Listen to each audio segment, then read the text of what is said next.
Sekolah sing dhuwur ben dadi wong pinter, aja niat sekolah nggo golek dhuwit. Nanging wong pinter umume penak golek dhuwit.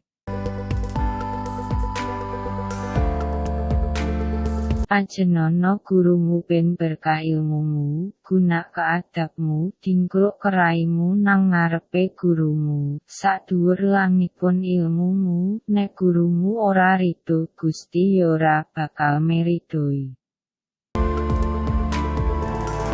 Ajaranana wong sing butuh ilmumu, aja ngajari wong sing gak butuh ilmumu. Kanggone wong butuh ilmumu larang regone, kanggone wong gak butuh ilmumu, ilmumu kuwi gak luwih dianggep sampah.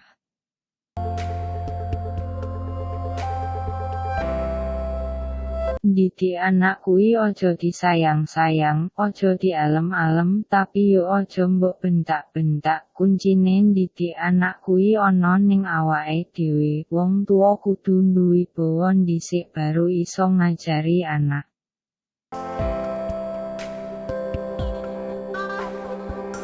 Nek dadi guru aja keminter, nek dadi murid yo aja rumangsa goblok. Mancing ilmu kudu nggo ilmu, golek ilmu yo kudu nggo ilmu. Guru kuwi nggur ketempelan ilmu luwih dhisik.